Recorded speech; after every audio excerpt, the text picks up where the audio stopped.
Imagine we're traveling together to the High Middle Ages, a period between the 11th and 13th centuries, or more precisely from around 1050 to 1250. During this period, Europe underwent enormous changes that shaped the face of the continent forever. If you've always wanted to know why the High Middle Ages are so important, then buckle up, because we're about to dive deep into this fascinating era. The High Middle Ages were a kind of turning point in European history.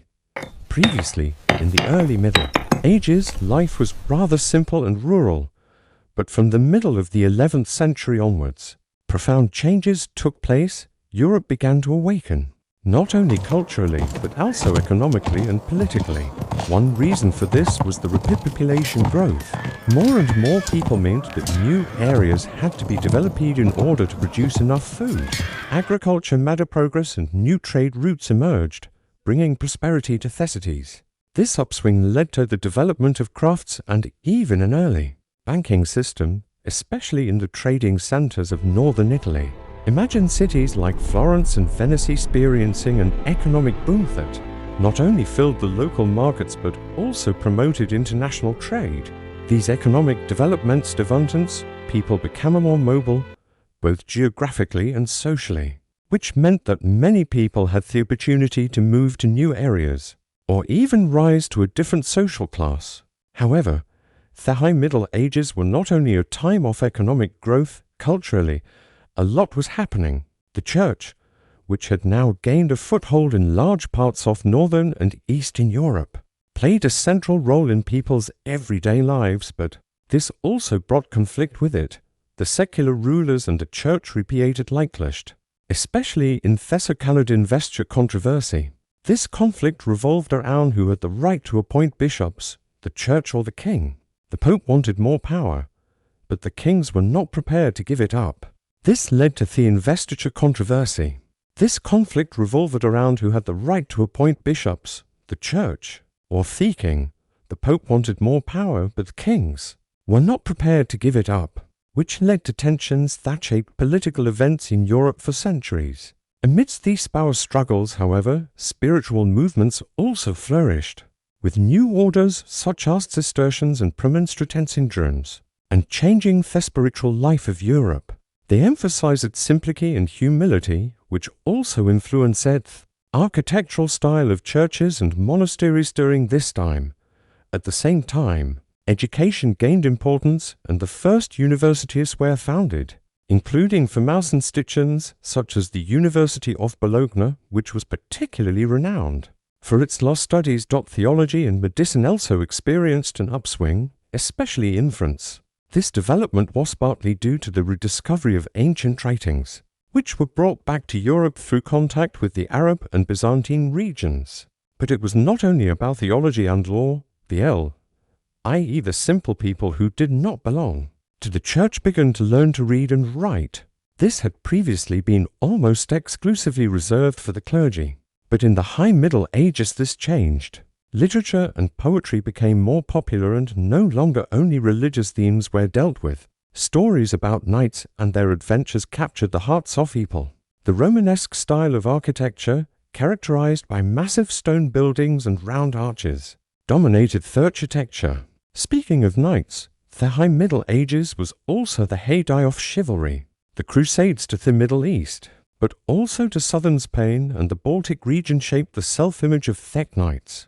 The battles against the infidels were seen as a holy mission, and many knights joined orders of knights such as the Templars to defend their faith with the sword. While social and cultural life in Europe developed, there were also significant political changes. The Roman German Empire, which had been a dominant power in the early Middle Ages, then slowly began to lose influence.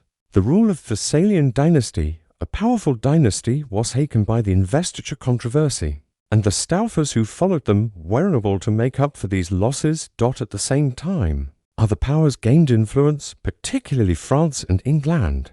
In the 12th and 13th centuries, the French kings consolidated the power and laid the foundation for France's rise to become the leading nation in Europe. England played an important role. The English royal house of the Plantagenets owned large areas of France, which repeatedly led to conflicts with the French kings.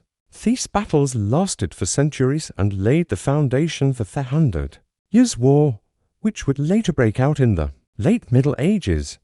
But outside Europe, too, the world was changing. Byzantium, the once powerful Eastern Roman Empire, lost large parts of Asia Minor to the Seljuks, a Turkish people in the 11th Seljuks, a Turkish people. Although it recaptured some territories in the 12th century, Byzantium was reduced to a regional power after the Fourth Crusade in 124. The High Middle Ages was a time of upheaval and new beginnings. Economy, politics, culture and religion developed rapidly, and laid the foundation for the later Europe that the world we know today would not be the same without this era. In the last part of our journey into the High Middle Ages, I would like to focus on another important aspect, the rise of cities. While life in the early Middle Ages was mainly rural, cities began to flourish in the High Middle Ages and developed into new centers of trade, culture, and political power thanks to the economic boom driven by flourishing trade and craftsmanship. More and more people moved from the countryside to the cities, causing them to grow rapidly, and a new, self-confident class of citizens consisting of merchants, craftsmen, and educated this bourgeois class played a decisive role in urban society and influenced its development. The cities began to assert themselves more politically, and many of them fought for more independence from the local princes. In northern Germany, the Hanseatic League emerged, a powerful alliance of trading cities that promoted international trade and consolidated the influence of the cities. Cities such as Lübeck and Hamburg became important hubs in trade with other European regions.